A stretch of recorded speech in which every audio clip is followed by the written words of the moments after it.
Hi, welcome back, dear loved and cherished one. So, in my last video, I talked about the next things you're supposed to do after giving your life to Christ.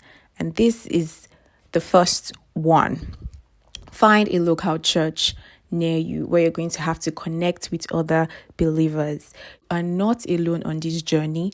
So, we have to plant you somewhere that you have to connect with the brethren.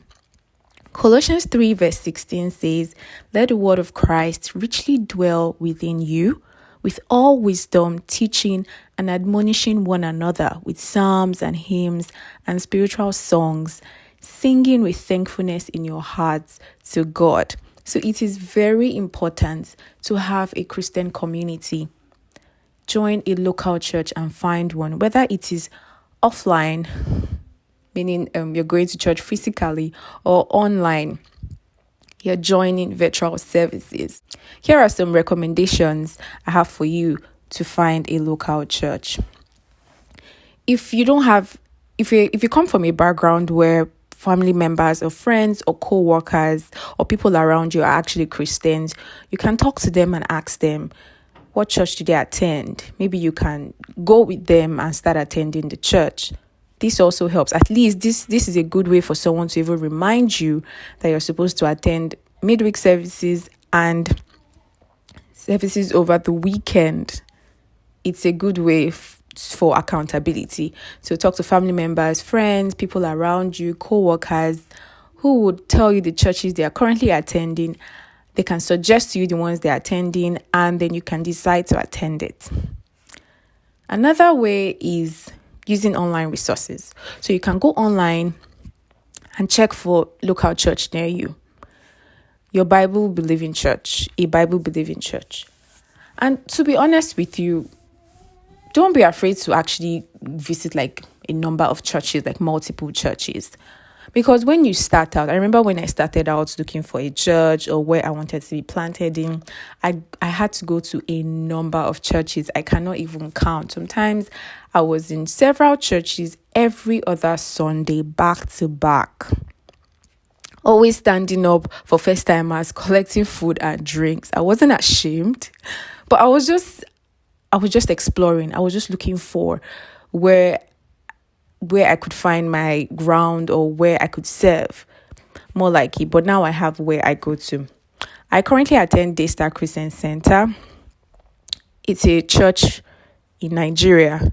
They have an online community. So anywhere I am, all over the world, I can join Daystar's community. You can even serve with them both online or if you're physically present in Nigeria. There's just something for you to do to serve. So you can check out Daystar if you're interested. It's just a recommendation from me. But if you don't want it, you can just keep trying different churches. And what made me stay with Daystar is their worship style. Their services are not so lengthy.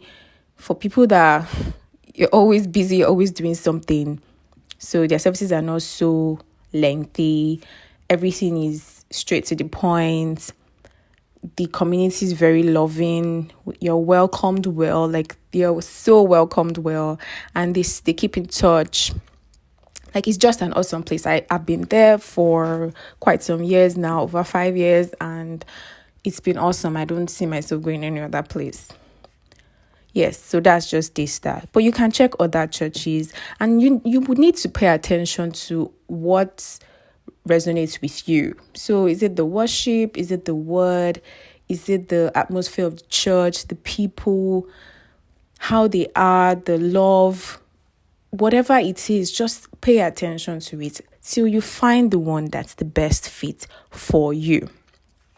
Once you get into the church, don't just always be a member, like just coming to church every Sunday. You don't actually have to do that once you actually find a church, because you're still going to have to find somewhere you want to be in. But once you get a church that you are planted in, you need to get involved in activities. Join small groups. Like my church, we have like home cell fellowships, online and physically. You can join small fellowships. And in these small groups, it's a way for you to have a mini family, to share testimonies, things you might not necessarily want to share at the altar to the big church, like to everybody in church, especially churches that have like over 1,000 or millions of followers or disciples. So the small group fellowship system is also really nice for you to develop and grow your faith and build your relationship with God. And then you can also seek counsel. Like, it's a good way for you, because in all these small communities, there's somebody pastoring, there's a spiritual mentor, there's a lead, somebody that would guide. So you would have the opportunity to talk to somebody and you will be mentored all through and connect. Yes. Another thing you can do in finding local church, because after being planted, you should actually follow anointed men of God on social media, Instagram, Twitter, because what you see, what you hear affects how you grow spiritually and also developing your relationship with God. But I will talk about that in another video. So check out my next video on how to develop a daily prayer life. Thank you so much. Talk to you soon. Bye for now.